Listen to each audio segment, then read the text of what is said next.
सिद्धि की शादी के बाद वो ससुराल चली जाती है। पीछे रह जाती है भाभी रानी। सिद्धि के ससुराल जाते ही भाभी कहती है, अरे वाह जी वाह, सारे कपड़े मेरे। हाय रे पैंट, अरे वाह वाह, मजा आ जाएगा। अरे ये सिद्धि की अलमारी के सामने खड़े होकर क्या बड़बड़ा रही है? जाकर देख मेहमानों को विदाई की मिठाई मिली कि नहीं। अब हाँ माँ जी, क्यों नहीं, लेकिन पहले कपड़े तो बदल लूं। अब रानी आ जाती है सिद्धि के उन कपड़ों में जो वो ससुराल जाने से पहले घर छोड़ जाती है। अरे रानी, कुछ दिन रुक जाती।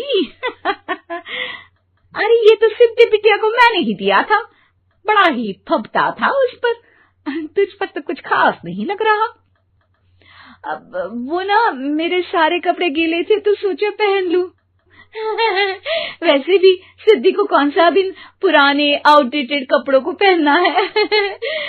वैसे भी ये सूट तो मैंने तभी पहना था, वैसे खास है भी नहीं ये। हाँ ठीक है, लेकिन ना मेरी सिद्धि पर तो जमता था। सारे मेहमान चले जाते हैं और सिद्धि ससुराल से मायके पहली बार आती है। अपना घर, अपना कमरा, अपनी अलमारी। ये बोलकर जैसे ही सिद्धि अलमारी खोलती है तो सामने उसके कपड़ों की जगह कुछ और ही रखा होता है। माँ, जरा कमरे में तो आना। सास और रानी वहां पहुंच जाते हैं। रानी ने पहनी होती है सिद्धि की जींस और टी शर्ट। अरे भाभी, ये क्या? ये तो मेरी बड़ी ही महंगी टी शर्ट है, इसे आपने घर में क्यों पहनी है? अरे बहुत मिलती है दीदी ये चौक की मार्केट में, 150 में। ओ भाभी प्लीज, ये एरोपोस्टल है, 2000 की एक टी शर्ट। ओहो, 2000 में तो दीदी 4 साड़ी आ जाए। अब क्या बोलूं? भाभी, ये मेरी अलमारी में छोटू के कपड़े, तो मेरे कपड़े कहाँ हैं?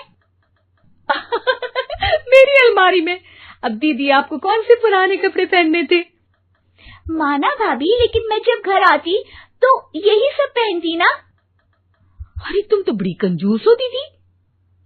खैर, वक्त आता है जब सिद्धि ससुराल के लिए रवाना हो रही होती है। अरे रानी, अंदर से सिद्धि का गिफ्ट ले आ, लड़की पहली बार ससुराल से मायके आई है। रानी अंदर जाती है और एक सिंपल सी साड़ी लेकर बाहर आ जाती है। ये लीजिए माँ जी। सास बेटी को गिफ्ट देकर ससुराल भेजती है।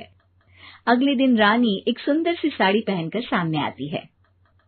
अरे रानी, ये तो वो साड़ी है जो मैंने सिद्धि को देने के लिए दी थी जब वो ससुराल ले जाती, लेकिन ये तूने कैसे पहन ली? अरे माँ जी, ये साड़ी तो मुझे बहुत पहले से ही पसंद थी, लेकिन चिंता ना करिए, मैंने सिद्धि के लिए भी अच्छी सी साड़ी दी है। हाँ। तभी सिद्धि का फोन आता है। क्या माँ, कुछ अच्छा तो दिया होता ससुराल ले जाने के लिए। अरे पहले दिखा दिया होता। ये चमकते हुए पैकेट में नौकरानी वाली साड़ी मत दिया करो माँ। अरे बेटे, वो तेरी भाभी ने ना गलती से उससे पैकेट बदल गया। हाँ, मैं कल ही तेरे भाई के हाथ से तेरा वाला पैकेट भेज दूंगी। अरे रहने दो माँ, आई एम श्योर भाभी ने अभी वही साड़ी पहनी होगी जो तुमने मेरे लिए रखी थी। तुम तो समझ नहीं पाई उनको। खैर छोड़ो, मैं ज्यादा बोलती अच्छी नहीं लगती, रहने दो, आपको उन्हीं के साथ रहना है, फिर बात करेंगे। सास को रानी पर गुस्सा आ जाता है। वो उसके कमरे में जाती है जहाँ वो शादी का एल्बम देख रही होती है। रानी, मार्केट जाकर एक ऐसी ही साड़ी लेकर आ, कल प्रतीक जाकर सिद्धि के घर दे आएगा।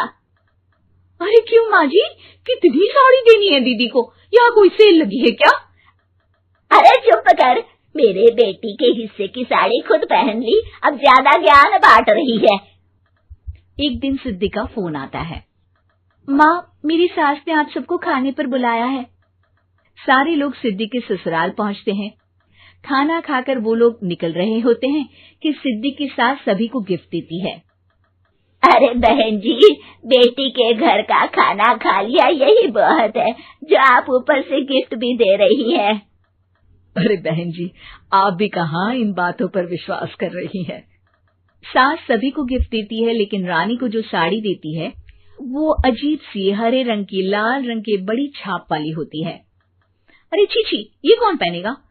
सासू माँ को तो जरी वाली इतनी सुंदर, और मेरे लिए ये नौकरानी वाली। अरे भाभी, दरअसल मैं जब भी घर आती थी आप वापसी में ऐसी ही साड़ी देती थी ना, तो माँ ने सोचा कि आपको आपकी पसंद की ही साड़ी क्यों ना दी जाए। बेचारी रानी, बोलती भी तो क्या।